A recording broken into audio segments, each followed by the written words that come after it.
Salam alaikum mes amis, marhaba bikoum, bienvenue dans cette nouvelle vidéo. Aujourd'hui je vais vous parler de 10 tips ou 10 astuces pour perdre du gras. Restez avec moi.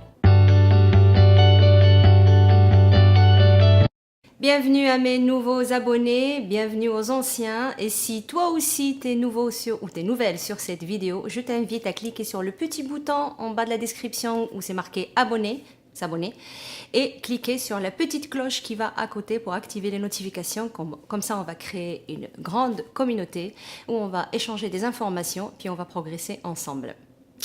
Astuce numéro 1, boire beaucoup d'eau. J'insisterai jamais assez là-dessus. Il faut boire beaucoup d'eau. Ça va vous faire aller aux toilettes. Mais oui, ça va vous faire aller aux toilettes. C'est très bien ça. Ça veut dire que le corps, il se défait de toutes ces toxines. Il élimine tout ce qui est stocké, tout ce qui encombre les articulations et qui vous fait du mal. Buvez de l'eau tout au long de la journée et restez hydraté. Astuce numéro 2. J'ai fait toute une vidéo là-dessus. Évitez les produits transformés. Tout ce qui vient dans un paquet, dans un sachet, dans une boîte, dans une canette. Mangez au plus proche de la source. Mangez le moins transformé possible, le plus naturel possible, le plus complet possible. Numéro 3. Évitez le sucre et ses amis.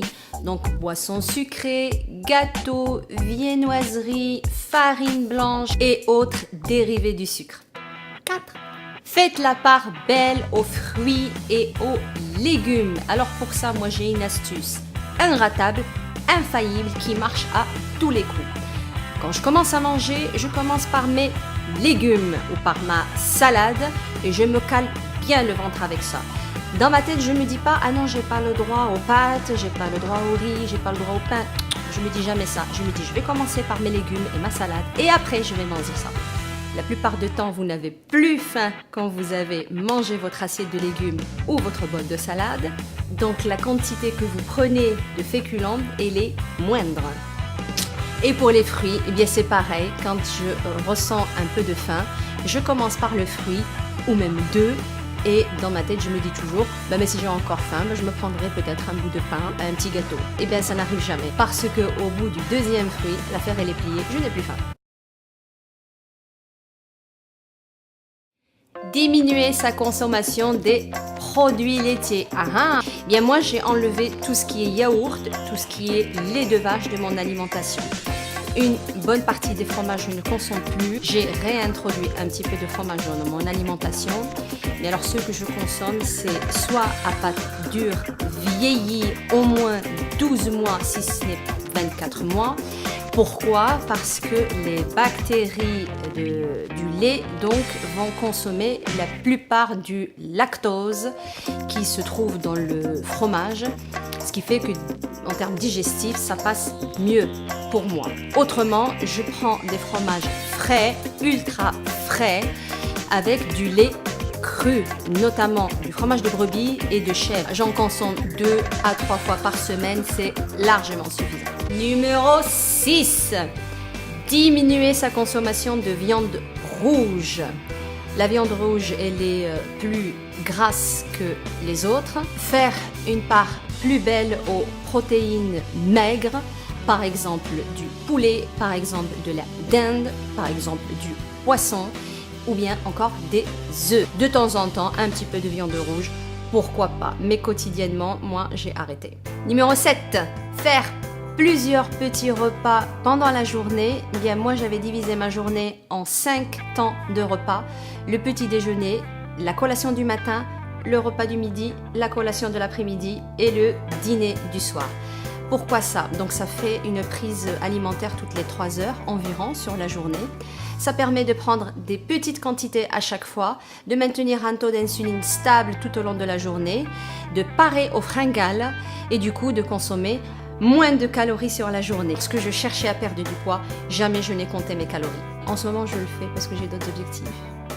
Numéro 8. Diminuer fortement sa consommation de sel En tout cas, le sel tel qu'on le trouve aujourd'hui dans les magasins, c'est du sel blanc qui n'a pas d'apport particulier en termes de minéraux, je parle, le goût il y est, ça, il n'y a pas de problème.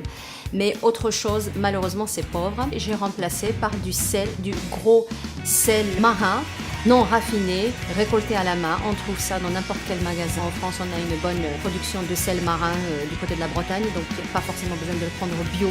Il est bio de manière naturelle. Le sel de table, enfin le blanc que je parle, il joue un rôle très négatif, ou en tout cas un premier rôle sur l'inflammation du corps, parce qu'il participe à la rétention d'eau. Ces petits capitons là qu'on voit sur la peau de nous, les femmes, qu'on appelle cellulite, oh, le sel il y est pour beaucoup, entre autres. Donc diminuer ça, vous allez déjà remarquer une belle amélioration de l'aspect général de la peau. Intégrer le thé vert dans son alimentation, une tasse ou deux par jour, c'est suffisant. C'est un antioxydant, c'est un brûle-graisse, c'est connu mondialement pour ça. Attention, je vous renvoie sur ma dernière vidéo où je parlais du thé. Donc pas n'importe quel thé, choisissez un bon thé de préférence bio. Le thé vert bien sûr, et vous allez voir que quand il est de bonne qualité, il a un très bon goût, il n'a besoin ni de menthe ni de sucre, il est buvable largement comme ça et c'est délicieux. Astuce numéro 10, la dernière de cette vidéo mais pas la moins importante, l'activité physique.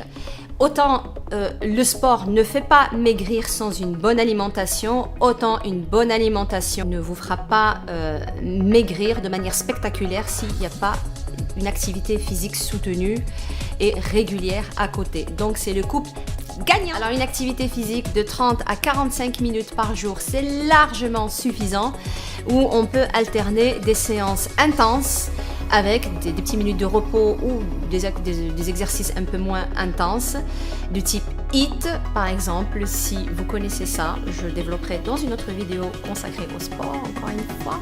Ou sinon, une séance donc de marche alternée avec du sprint sur 3/4 d'heure, donc par exemple 5 minutes de marche et 1 minute de sprint, 5 minutes de marche, 1 minute de sprint pendant 30 minutes. Ça marche aussi. Voilà, cette vidéo, elle était courte, mais je pense qu'elle parle de l'essentiel, des astuces que j'ai appliquées pendant que je cherchais à perdre du poids et ça m'a aidé beaucoup. J'ai eu des résultats efficaces que je vous conseille d'appliquer si vous êtes à la recherche de perte de poids, bien sûr. Alors je tourne cette vidéo, mon petit cahier d'histoire ou de souvenirs ou de mémoire, enfin là où j'avais noté tout mon parcours, m'indiquait que je pesais 68 kilos. À 68 kilos, c'était le bonheur. J'ai encore changé de taille, donc je suis passée d'une taille 44 à une taille 40, c'était merveilleux, carte bleue, direction le shopping, j'ai refait toute ma garde-robe. Le problème est que je mesure 1m61 et donc 68 kg, ça s'approche dangereusement de mon poids de forme. Alors si vous voulez, le corps il se laisse pas faire comme ça. Pour qu'il vous obéisse, il faut le presser un petit peu plus.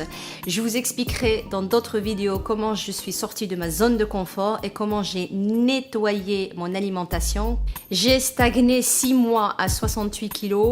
Ensuite, j'ai atteint un deuxième palier de 63 kg sur lequel j'ai stagné pendant 8 mois. Partagez, likez, abonnez-vous, commentez comme d'habitude. Je vais partager ici des vidéos qui vont parler sur beaucoup de sujets par la suite dans le futur, Inch'Allah. Sur ce, je vous souhaite une très bonne fête du Mawlid Nabawi.